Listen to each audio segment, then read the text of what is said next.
அலைக்கும். சிக்கன் 65 செய்ய போகிறேன். நான் ஒரு 1/2 கிலோ சிக்கன் எடுத்திருக்கேன். நான் லெக் பீஸாக தான் வாங்குவேன். ஏன்டாக்கா இதில் வந்து ஒரு பசப்பசப்பு தன்மை இருக்கிறதுனால கால் முட்டுக்கு நல்லது அது அப்படிங்கிறதுனால நான் ஒரு 10 வாட்டி வாங்கினேன்டாக்கா ஒரு 5 வாட்டி லெக் பீஸாக தான் நான் வாங்குவேன். ஏன் இவங்க லெக் பீஸாக வாங்குறாங்கன்னு நினச்சிக்காதீங்க. நான் ஒரு 1/2 kg சிக்கன் எடுத்திருக்கேன். அதுக்கு ஒரு 1.5 டேபிள் ஸ்பூன் அளவு இஞ்சி பூண்டு பேஸ்ட், 1/2 டீஸ்பூன் மஞ்சள் தூள், 1 டீஸ்பூன் மிளகாய் தூள், 1 டீஸ்பூன் கரம் மசாலா, ஒரு சின்ன துண்டு லெமனு, தேவையான அளவு உப்பு, ஒரு டீஸ்பூன் அளவு தயிர். இதுதான் இதுக்கு தேவையான பொருள். இதுக்கு வறுக்க எண்ணெய், தேவையான அளவு எண்ணெய். வாங்க எப்படி செய்கிறதுன்னு பார்க்கலாம். சிக்கனில் இஞ்சி பூண்டு பேஸ்ட்டை போட்டுக்கலாம். இந்த மசாலா ஐட்டம்ஸ் எல்லாத்தையும் போட்டுக்கலாம்.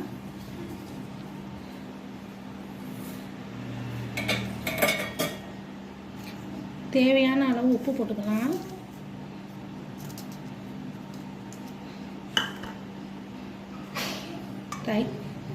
தயிர் ஊற்றிக்கலாம். லெமனை புழிஞ்சு விட்டுக்கலாம்.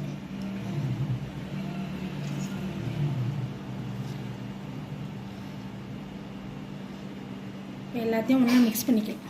கையாலே மிக்ஸ் பண்ணிக்கோங்க. அப்போ தான் படம். லெக் பீஸ் வாங்கும் போது இந்த மாதிரி வெட்டி வெட்டி வாங்குங்க. அப்போ தான் உள்ளெல்லாம் மசாலா இறங்கும். நல்லா மசாலாவை போட்டு பரட்டி வச்சாச்சு. ஒரு 1/2 மணி நேரம் ஊற வச்சா தான் இந்த கறி உள்ளக்க மசாலா இறங்கும். ஒரு 1/2 மணி நேரம் ஊற வச்சுக்கணும். சட்டி காஞ்சிருச்சு. ஒரு சிக்கன் வறுக்கிற அளவு தேவையான அளவு எண்ணெய் ஊற்றிக்கணும். சிக்கன் நல்லா ஊறிடுச்சு. இப்போ எடுத்து போட்டு வறுத்துக்கணும். எண்ணெய் காஞ்சிருச்சு. இப்போ சிக்கனை போட்டுக்கணும்.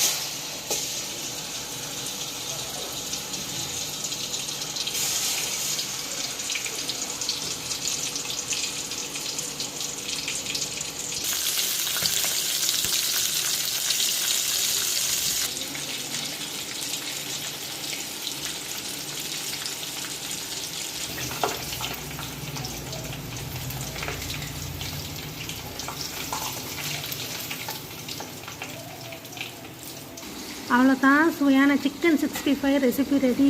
இந்த ரெசிபியை நீங்கள் வீட்டில் ட்ரை பண்ணி பாருங்கள். இந்த வீடியோ உங்களுக்கு பிடிச்சிருந்துச்சுன்னா லைக் பண்ணுங்கள், ஷேர் பண்ணுங்கள், கமெண்ட் பண்ணுங்கள், சப்ஸ்கிரைப் பண்ணுங்கள். தேங்க்யூ.